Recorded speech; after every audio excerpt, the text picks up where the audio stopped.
This whole thing, it all started with my dear husband, Robert. He was gone, just like that, suddenly. A heart attack. That afternoon, he was humming his off-key gospel song in the kitchen, and then in an instant he collapsed. I'd been with Robert for almost 50 years, from our youth until our hair turned gray. He was like my shadow, half of my life. When he left this house, it just felt empty. Not empty like there's no furniture, but empty deep in my heart, a cold wind blowing through it. Robert, he was a pillar in our church. He wasn't the pastor, but he was an elder. An elder, Someone respected, whose words carried weight. Someone folks would go to with their troubles. He was incredibly patient.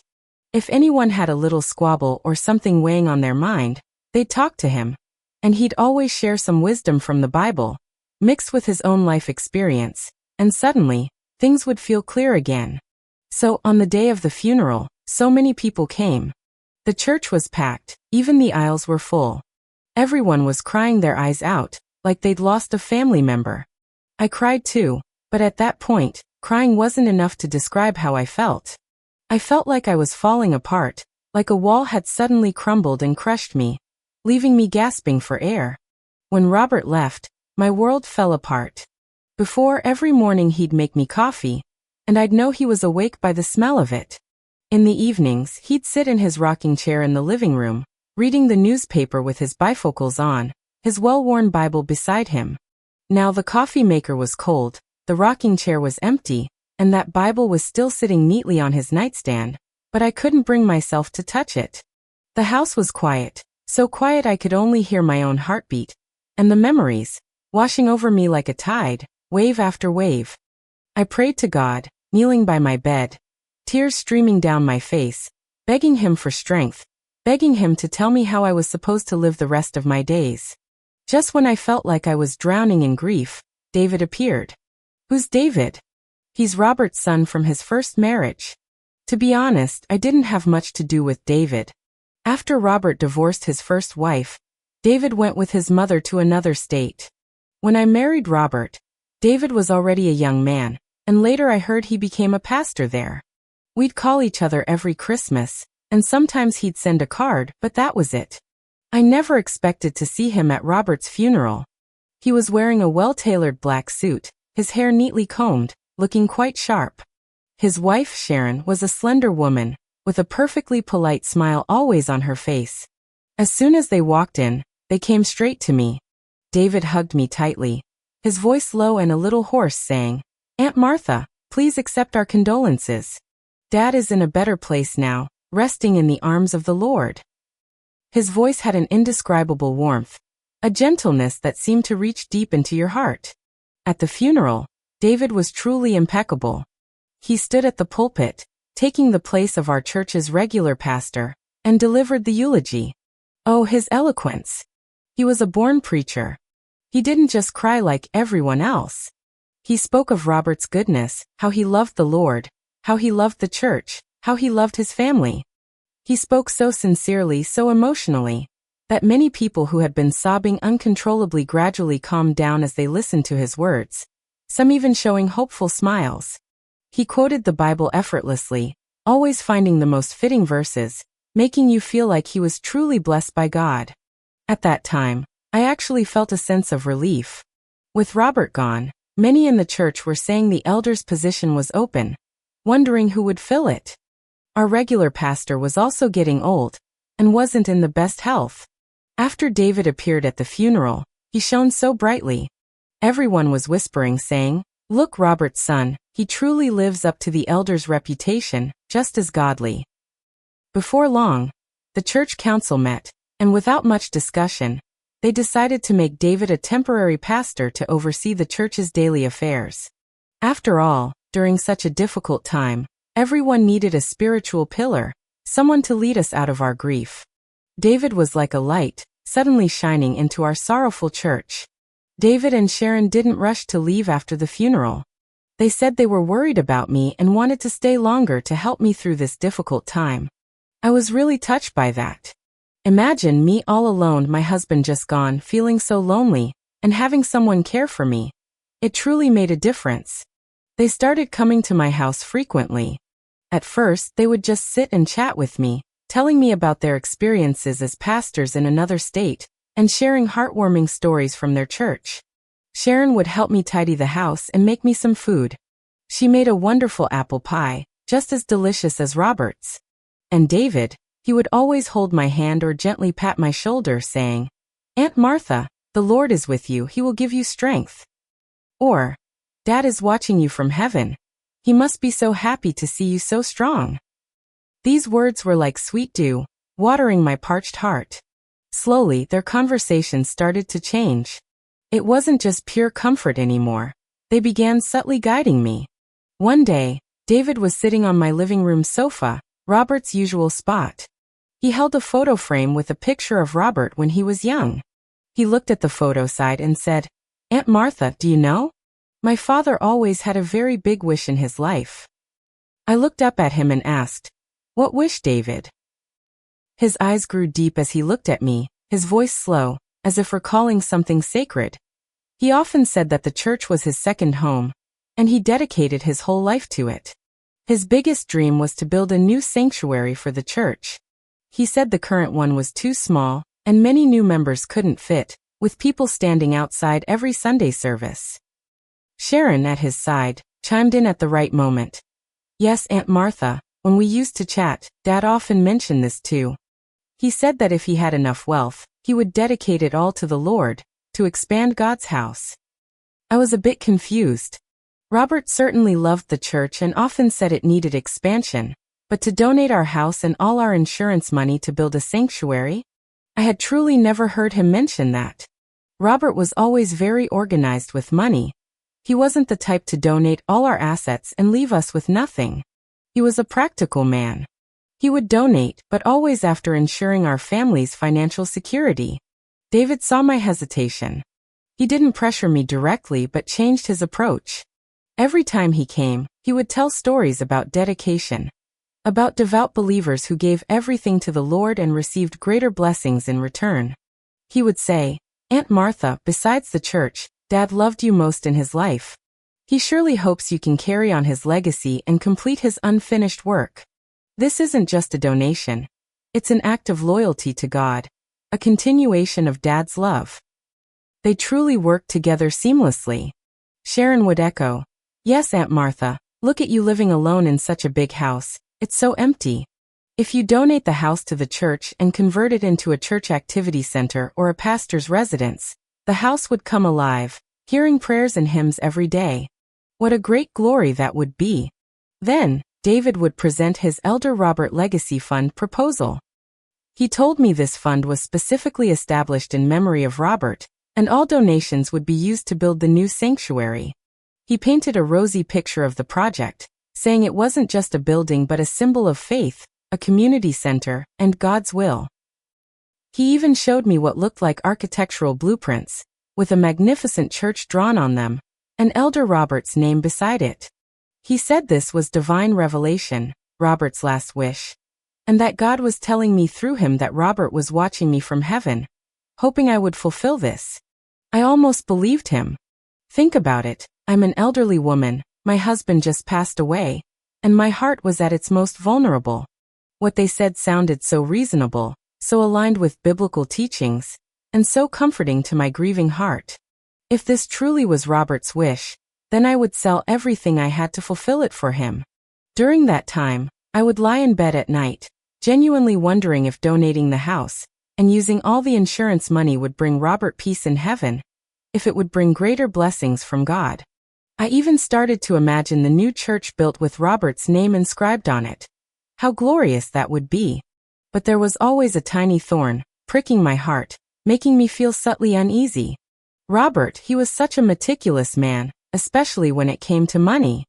He was an accountant his whole life, and even after retirement, he remained our family's financial wizard. He'd record every monthly expense in a small notebook, clearly, down to the penny. Our bank statements, insurance policies, investment details, he'd organized them meticulously, categorized, and kept them in a locked drawer. Every year, he'd sit down with me and explain our family's financial situation clearly, going over every single item. He often said that finances needed to be transparent, so you knew where you stood and could have peace of mind. But David's elder Robert legacy fund plan? He always spoke about it so vaguely. I asked him, David, how exactly will this money be used? Who will supervise it? Is there a detailed budget? He would beat around the bush. He'd say, Aunt Martha, don't worry, this is all guided by the Lord. We'll have a special committee to manage it. As for the details, those are worldly trivialities.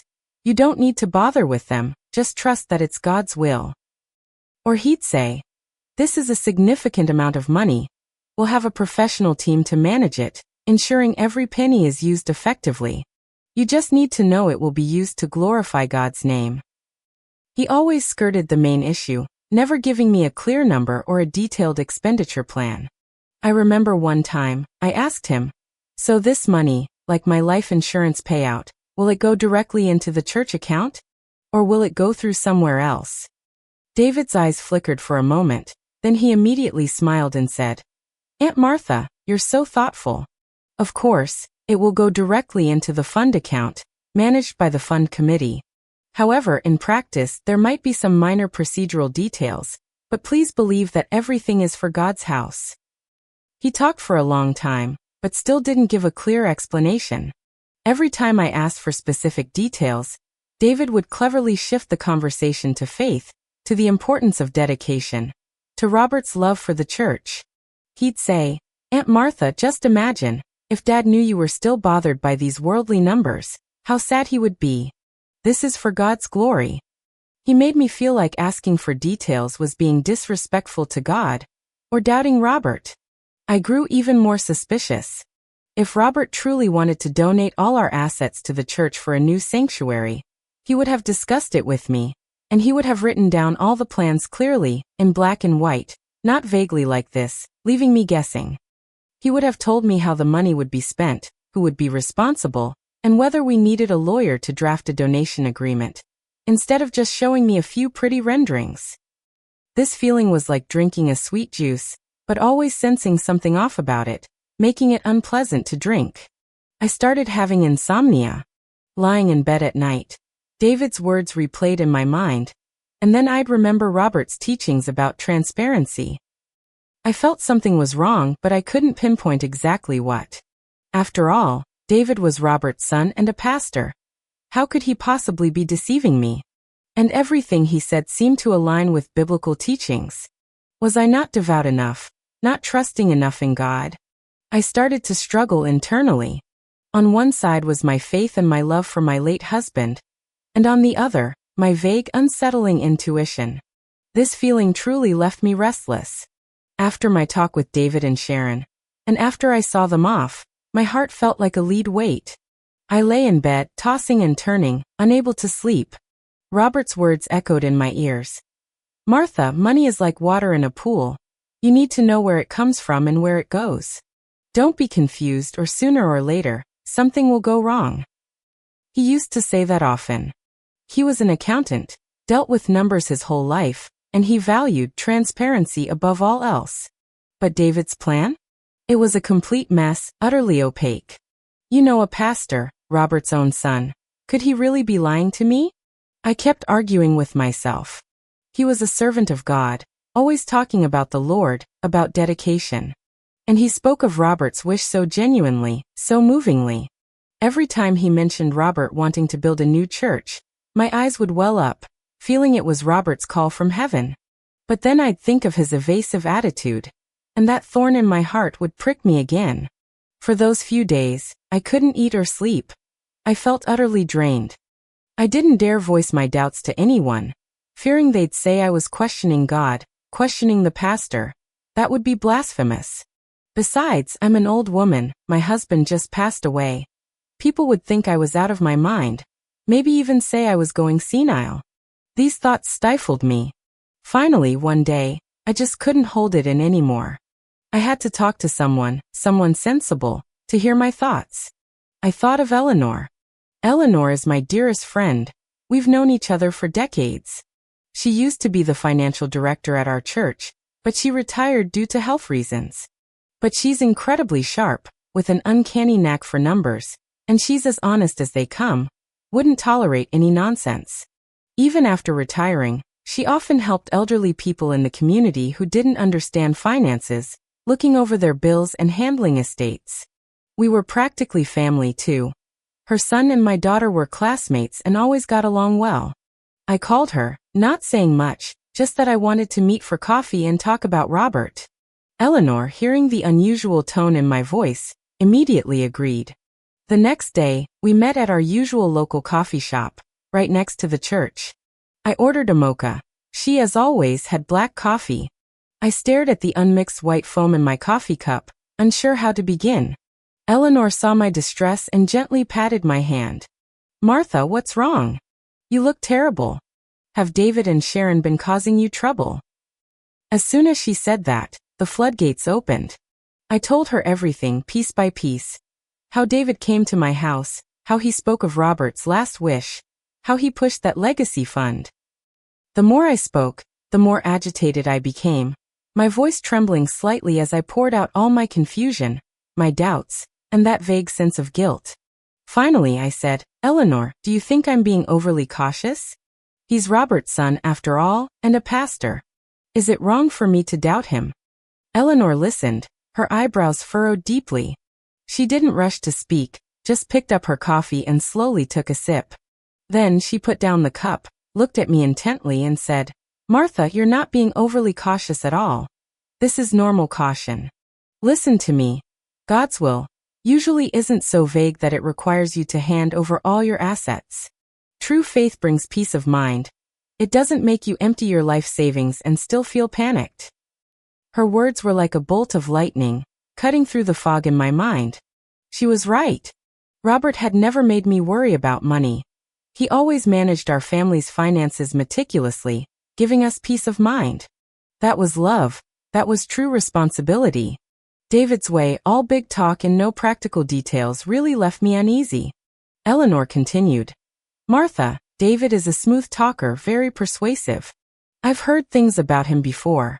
When he first arrived, I even thought he was quite charming. But this legacy fund you're talking about, it just doesn't sound right. If Robert truly had this wish, he would have told you clearly in black and white, not let David be his spokesperson. He would have arranged the destination of every single penny. It would never be this vague." She paused, then added, "Martha, I have 2 pieces of advice for you. First, find an independent financial advisor, not someone from the church, and not someone connected to David. Have them review David's plan, look for loopholes, and see if it's truly reasonable. A professional financial advisor will spot problems right away." I hesitated a bit. But finding a financial advisor costs money, doesn't it? Eleanor waved her hand. "Don't worry about the money. I have an old colleague, he's retired, a very good man. I'll contact him for you. He'll definitely give you the most impartial advice." She then continued, "Second, and more importantly, you need to go look at the church's financial records yourself." My eyes widened. "Me? How can I look? I don't understand those ledgers, and besides, David is the pastor now. Will he let me see them?" Eleanor smiled, a hint of slyness in her expression. "What kind of person are you, Martha? You're an old member of this church. You've dedicated decades to it alongside Elder Robert. You're a benefactor of this church, one of its owners. You absolutely have the right to inspect the church's accounts. David is a temporary pastor. If he dares to stop you from seeing them, then he definitely has something to hide. Besides, you don't need to understand every single transaction. You just need to know how to spot anomalies." She started teaching me how to identify unusual entries in the accounts. She said, "Look for large withdrawals, especially round numbers, like $10,000, $50,000. If there's no detailed explanation next to them, or if the explanation is vague, then be careful. Also, pay attention to the bank statements. See if money is being transferred from the church account to personal accounts, or to company accounts you've never heard of. And check if items like consulting fees or management fees suddenly become unusually high. Church finances are usually quite stable. Sudden large expenditures often indicate a problem." I listened, half believing, but also feeling that this might be the only way to find out the truth. Eleanor gave me some courage. She encouraged me. Don't be afraid, Martha. You're protecting Robert's legacy, and you're protecting the purity of the church. God will guide you. When I went back home, my heart was pounding like a drum. I hesitated for several days, but finally plucked up the courage and decided to do as Eleanor said. The church office was behind the sanctuary, and usually, anyone could go in and out freely. I chose a Saturday afternoon when David and Sharon were at a community event, and the office was empty. I took a deep breath and pushed open the office door. Robert used to help the pastor with documents in here, so I was somewhat familiar with the place. I remembered that financial records were usually kept in a locked filing cabinet. I pretended to be looking for some of Robert's old things, wandered around the office for a bit, then casually walked over to the filing cabinet. It was locked. I felt a bit deflated, ready to give up, when I suddenly noticed a set of spare keys on the desk. My heart fluttered. I picked up the keys, tried one, and with a click, the cabinet actually opened. My heart leaped into my throat. My palms were sweating from nervousness. Inside were thick ledgers, bank statements, and some donation records. Following Eleanor's instructions, I started flipping through them. At first, I was completely lost. The dense numbers and dates looked like a foreign language. I put on my bifocals and read word by word, starting with the most recent statements. Suddenly, my eyes stopped at one entry. It was a $100,000 withdrawal, dated shortly after Robert's death, with the note church facility upgrades. $100,000. Such a large sum. I had never heard of the church undertaking any major renovations. And the destination of this money was extremely vague. Just a bank account number, no recipient name, no specific project details. I kept flipping, growing more and more alarmed. Many large withdrawals, all in round figures like 10,000 or 50,000, or some odd numbers like $28, $888, with the note pastor's travel expenses. How could a pastor have so many travel expenses? And some of the recipients were listed as church project partners, but there was no specific company name, just a string of bank account numbers. Then I saw the entries that made my heart almost stop. There were transfer records, and the recipients were none other than the personal accounts of David Smith and Sharon Smith. I double-checked the bank account numbers. Yes, they were their private accounts. Some were a few $1,000s, some were tens of thousands, with notes like living allowance, education fund, project advance. My goodness! How was this possible? How could church money be transferred to the pastor's private account? And such large amounts. When Robert was alive, the church accounts never had anything like this. Every penny was accounted for clearly. Suddenly, I understood. Eleanor was right. David was completely deceiving me. He wasn't trying to build a new sanctuary for the church. He was trying to put the church's money, my money, into his own pockets. My hands were trembling as I held those bank statements, and tears immediately welled up.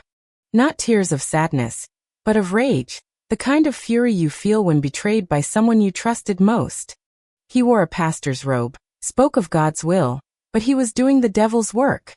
I took photos of a few important statements and transfer records, then put everything back in its place, locked the cabinet, and pretended nothing had happened.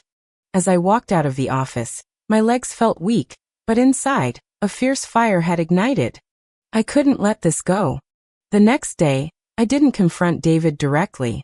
Following Eleanor's advice, I quietly started chatting with other longtime church members. I was very careful not to ask them directly about money, just hinting around. For example, I'd ask, "Old John, you look a bit down lately, are you feeling unwell?" Or, "Mary, is your child going to college soon? Is the tuition a big burden?" Slowly, I uncovered things that made my heart sink even further. When I chatted with old John, he sighed and said, "Oh, Martha, don't even get me started. Pastor David came to me a while ago, talking about an angel investor program the church was running. He said it was an investment in the church's future, with an 8% annual return. He said it was God's will, that with faith, we'd receive generous returns. I put all my retirement savings into it, and what happened? Now I can't even get my principal back, and my monthly living expenses are barely enough." Old John's eyes welled up as he spoke. His family wasn't well off to begin with. That little bit of money was their only hope. I then asked Mrs. Wendy, who usually cared a lot about her appearance, but recently looked very haggard. She told me, "Martha, Pastor David said that God was calling us now to use our idle assets to help the church through difficult times, and that the Lord would bless us doubly later. I mortgaged my small apartment, the one I was saving for my son's wedding, and took out a loan, putting it all in. Now I have to pay high interest every month, and I'm barely holding on. But the pastor said it's a test of faith, and I didn't dare tell anyone, fearing I'd be seen as unfaithful." Her voice was choked with tears. I heard even more outrageous things. There was an elderly woman with poor health whom David even convinced to mortgage her house to the church, then borrow money from the church, saying it would grant her special grace from God and improve her health. It sounded absolutely preposterous. My heart was filled with an unspeakable mix of emotions: shock, anger, heartache. These church members, like me, were devout believers. They treated the church as their home, and the pastor as their spiritual guide. They trusted David so much because he wore the pastor's robe, because he was Robert's son, and they felt he represented God. But what about him? He actually exploited their faith, their kindness, and their vulnerability to satisfy his own greed. He was bleeding them dry, preying on them. Only then did I understand why these church members, even under immense financial and psychological burden, dared not speak out. They were afraid. Afraid of offending the pastor, afraid of offending God, afraid of being ostracized by the church, afraid of losing the comfort of their faith. David exploited this fear, holding them firmly in his grip. At that moment, the last shred of hesitation and weakness in my heart completely vanished. I was no longer the grieving, helpless widow Martha. I was Martha, betrayed, deceived, and now seeing more people harmed. I had to do something, not just for Robert's reputation, or for my own property, but for those good-hearted church members who had been misled. This devil in a pastor's robe. I absolutely could not let him continue his evil deeds. Those days, I felt like I was walking on eggshells. On the surface, I was still the grieving widow Martha, occasionally having coffee with Eleanor and going home to sort through Robert's belongings. But in reality, I couldn't sleep well at night, my mind filled with those accounts, and the elderly church members David had conned into losing everything. Eleanor was shrewd. She knew I had a fire burning inside me, but she also knew this couldn't be rushed. We talked on the phone every day.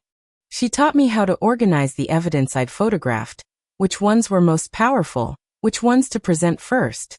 She said, "Martha, you need to tell the story clearly so everyone understands this isn't some misunderstanding. It's outright fraud." She also told me to try and gather testimonies from the church members David had cheated. It would be best if they could sign them, but if not, they should at least be brave enough to stand up and say a few words. During those days, I felt like a spy. I quietly contacted old John, Mrs. Wendy, and others. At first, they were all terrified and dared not speak. I told them, "Think about it, if we don't stand up now, more people will be cheated in the future. You're not fighting alone. Eleanor and I will stand with you." I showed them the transfer records I'd photographed, letting them see how David had transferred church money to his private accounts. When they saw this concrete evidence, the fear on their faces slowly turned into anger. Old John slammed his hand on the table and said, "That bastard. He used our faith. We can't stay silent anymore." Mrs. Wendy also cried, saying, "Martha, you're right, we can't let him continue this. My money is gone, but at least I can prevent more people from being harmed." And so a few of us victims, under Eleanor's guidance, formed a secret small group. We held 1 or 2 secret meetings at Eleanor's house, and everyone shared their experiences, growing more and more indignant. Eleanor also researched cases of financial fraud and David's potential similar past offenses in other states online. While not fully confirmed, it certainly served as a stark warning. She told us that these types of fraudsters often use mind control tactics, forcing people into a dilemma between faith and money. Just as we were preparing intensely, David suddenly dropped a bombshell announcement. During a Sunday service, he stood at the pulpit, his voice booming, with that holy tone, and declared, "Dear brothers and sisters, thanks to the grace of the Lord, and Elder Robert's boundless dedication to the church during his lifetime. To honor him, and to fulfill his unfinished grand vision, we will hold a special ceremony the Sunday after next, on Elder Robert Legacy Sunday. At that time, Elder Robert's widow, our beloved Aunt Martha, will uphold Elder Robert's last wishes and, in front of all church members, sign the documents donating her property and insurance money, officially dedicating them to the church's Elder Robert Legacy Fund for the construction of our new, more magnificent sanctuary." He paused, letting the news create a small stir in the church. People began whispering, their faces filled with shock and admiration. He continued, "This will be a miracle. Aunt Martha's dedication will become a model for our community, inspiring more people to follow in the Lord's footsteps and contribute their strength to the church. This is also Elder Robert's beautiful wish in heaven, to be realized through Aunt Martha's hands." I sat below, hearing him say that, a swirl of emotions in my heart. I saw Sharon sitting in the front row, with a triumphant smile on her face, as if she already saw the light of victory. David wanted to turn my donation into a grand miracle, to solidify his authority, to silence everyone, making them think, if even Elder Robert's wife did this, who would dare question him? He wanted me to be the most important stepping stone in his scam. But what he didn't realize was that this stepping stone would become a stone that would trip him up. After hearing this news, my resolve was stronger than ever. I called Eleanor and told her the news. Eleanor said, "Good. This is a great opportunity. He wants a grand spectacle, so we'll give him a grand ending." In the following days, Eleanor and I, along with the church members who were willing to stand up, worked like clockwork. Eleanor taught me how to speak in public. My voice should be steady, my tone calm, but the content powerful and clear. She organized all the evidence into clear copies. Bank statements, transfer records, and other evidence provided by the victims. She also helped me prepare a brief statement and made me practice it repeatedly. She told me, "Martha, you don't need to talk like David, painting a rosy picture. You just need to state the facts. Let the facts speak for themselves. Facts are the best proof." I made several copies of the important evidence and put them in a manila envelope. Whenever I felt nervous or scared, I would take out those transfer records and see David and Sharon's names clearly listed as recipients. My anger would ignite again, pushing down all the fear.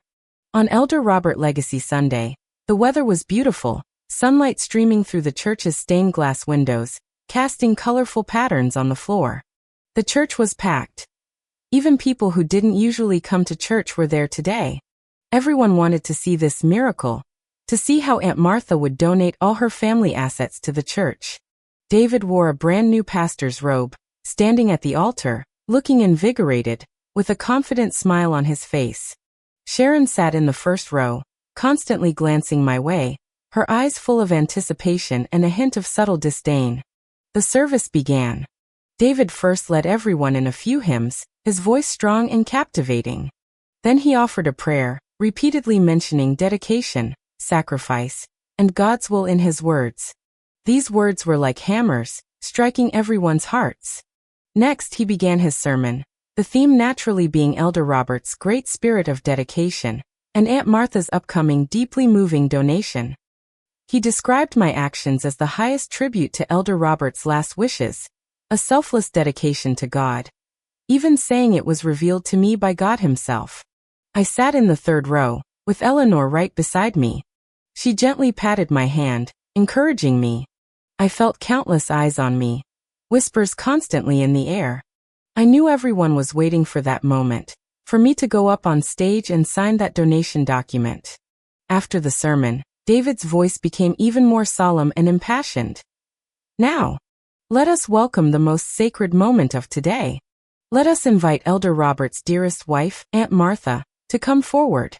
Here, under the Lord's witness, she will fulfill Elder Robert's lifelong wish, dedicating her property and insurance money to our Elder Robert Legacy Fund, laying the cornerstone for our new house of God." Applause thundered. Some people even stood up. I saw David extend his hand, signaling me to come forward. A small table was already set up beside the altar, with a pen and that donation document I had seen countless times. I took a deep breath, feeling my heart pound, but strangely, I wasn't afraid at all. I stood up, and Eleanor stood with me. We didn't walk towards the prepared table by the altar. Instead, I calmly, step by step, walked towards the pulpit. Yes, the very pulpit David had just used for his sermon. My appearance clearly took David by surprise. His smile froze on his face, and a flicker of confusion and displeasure crossed his eyes. The applause that had filled the church earlier gradually died down, turning into whispers. Everyone was curious. Why wasn't Aunt Martha going to sign, but walking to the pulpit instead? I reached the pulpit and stood still. The church was incredibly quiet, all eyes focused on me. David's face had already turned pale. He tried to say something, but I cut him off. I didn't use the microphone on the table. I spoke to all the church members in my not-so-loud, yet clear and strong voice. Dear brothers and sisters, thank the Lord for bringing everyone together here today. Today, indeed, an important ceremony is to take place. But this ceremony is not to sign a so-called donation document, but to expose the true face of a wolf in sheep's clothing. My words, like a clap of thunder, exploded in the church. A commotion immediately broke out in the crowd. David's face instantly turned ashen white. He rushed forward, trying to grab me, saying, "Aunt Martha, you might be a bit emotional. Anything we can discuss privately?" I avoided his hand, holding up the manila envelope high. Then I took out stack after stack of documents from it, some printed, some photos I'd taken with my phone, all covered with dense numbers and bank logos. Pastor David said that Elder Robert had a wish to donate the house and insurance money to the church for building a new sanctuary, and he called it the Elder Robert Legacy Fund. How sacred, how moving those words sound. I paused, letting my words echo in the air. But do you know? What did Elder Robert value most in his life? It was honesty. It was transparency. It was using every penny in the right place. I held up the first document in my hand. My voice, though not particularly loud, was clear enough for every word to be heard in the quiet church. This is the church's bank statement. It shows that shortly after Elder Robert passed away, a huge sum of $100,000 was withdrawn from the church account, with the note "Church Facility Upgrades." But look, everyone, has our church undergone any facility upgrades in the past few months? No. Where did this money go? I don't know. But I do know that the destination of this money has never been detailed in the church's financial reports. A buzzing murmur started in the church. Some older church members, who had some knowledge of the church's finances, looked confused when they heard me say this. I then took out a few more documents. These are more records of abnormal withdrawals. Some are tens of thousands of dollars for pastors' travel expenses, some are project advances, but the recipients are vague codes, or directly personal accounts. I paused deliberately, then suddenly raised my voice, pointing at David. And some of these personal accounts are clearly the private accounts of Pastor David Smith and Mrs. Sharon Smith yourselves. The moment my words fell, the entire church erupted into chaos. Some gasped, some muttered curses, some stood up, looking at David with disbelief. David's face was no longer pale, it was ashen white. His body trembled slightly, his mouth open as if to speak, but no sound came out. Sharon covered her mouth, looking at me in horror. Just then, Eleanor stepped forward. She walked to my side, also holding some documents. She handed them to the church council members, and showed them to the congregation below. She cleared her throat, her voice calmer and more professional than mine. Dear brothers and sisters, I am Eleanor, and I used to be the church's financial director. I am here to confirm to you all that what Martha has said is true. She then explained the anomalies in the accounts in detail. As you can see, since Pastor David became temporary pastor, the church's financial expenditure structure has changed significantly. Previously, every expense, big or small, would have a detailed explanation of its purpose and receipts. But now large amounts of funds are unaccounted for, or spent under very vague names. Especially those large withdrawals and transfers, many bypass normal approval processes, and went directly into personal accounts. Eleanor held up a bank statement pointing to a number on it.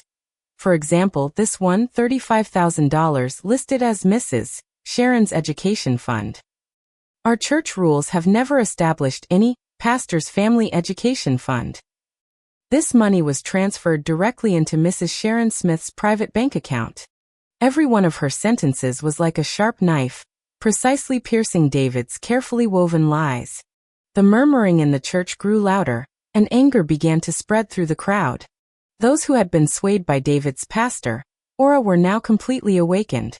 They started whispering to each other, their faces changing from shock to fury, and some even began to quietly shout, "Fraud!"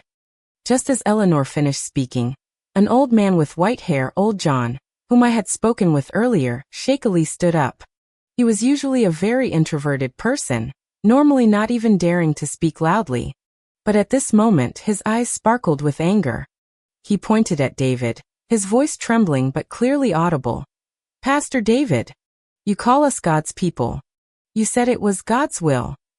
That angel investor program you preached about, it cheated me out of my retirement savings. You liar." Old John's words were like opening a floodgate. Immediately after, Mrs. Wendy also stood up, her tears no longer stoppable. "My house is mortgaged. I have to pay interest every month. Didn't you say this was a test of faith? Didn't you say God would bless me? You devil." A few other church members also mustered their courage and stood up to recount their experiences of being induced to invest by David. Some said they had put their children's college money into it. Others said they had taken out all their meager savings, and now their lives were in dire straits. Their voices were choked with tears, filled with anger and despair. The entire church was in an uproar. Shock, anger, disappointment, grief, all emotions spread through the crowd, with accusations and curses rising and falling, and some even began to cry. This once sacred and solemn sanctuary had now become a court of accusation. David's disguise was completely shattered in the face of ironclad facts and the tearful accusations of the victims. He was no longer the radiant temporary pastor. He was now just a thief and a fraud with nowhere to hide, a devil in a pastor's robe. He stood there frozen like a statue, his eyes filled with despair and terror. He knew it was all over. Oh, that day in church, the scene was truly, how should I put it, like a volcano erupting. I held up those statements. Eleanor stood beside me, and old John, Mrs. Wendy, they were all crying and shouting, exposing David's crimes. The whole church was in chaos, anger, shock, disappointment, all emotions intertwined. David and Sharon, both pale, stood there like two statues, motionless. They probably never imagined in their lives that their trickery would be exposed by an old woman like me in broad daylight. The church council members were all stunned. They were usually respectable businessmen or retired professionals. They'd never seen a scene like this. I handed them the evidence I had, along with Eleanor's professional analysis. They held those bank statements, their faces growing grimmer by the minute. They knew this had escalated, and it was no longer something that could be resolved privately within the church. Soon, the church council made a decision. They immediately announced the suspension of David and Sharon from all church duties, and established a special investigative committee to fully review the church's financial situation. When this decision was announced, the church quieted down slightly, but people's anger didn't dissipate. Everyone was talking, condemning David, and some even suggested calling the police. When I walked out of the church, I felt completely drained. But in my heart, I felt an unprecedented sense of peace and relief. I had done it. I had protected our home for Robert, and exposed this wolf in sheep's clothing. Eleanor stayed with me, supporting me, and softly said, "Martha, you did wonderfully today. Robert in heaven must be so proud of you." Hearing her say that, my eyes welled up again. This whole affair was like throwing a large stone into a calm lake, creating ripples far and wide. Our small town usually didn't have much excitement. Everyone lived their lives peacefully. The church scandal suddenly became the biggest news in town. Within a couple of days, an investigative journalist named Tom Green came knocking. Tom, I heard, was a senior reporter for a state newspaper, specializing in stories that exposed the dark side of society, and he had a particular interest in prosperity gospel scams. When he heard about what happened at our church, he immediately rushed over with a photographer and a voice recorder. He first contacted the church council and obtained copies of the evidence we had submitted. Then he found me, Eleanor, Old John, and Mrs. Wendy, interviewing each of us. Tom looked quite young, but he was incredibly patient and skilled at asking questions. As he listened to us recount our experiences, his eyes showed a sense of justice.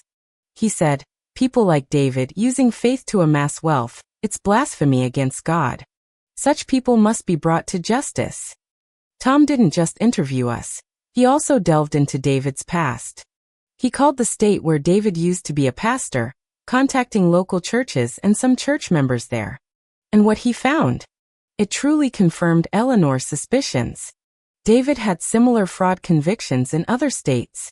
Back then, he had also run something called a temple rebuilding fund, using similar tactics to trick believers into donating, then embezzling the money for personal use.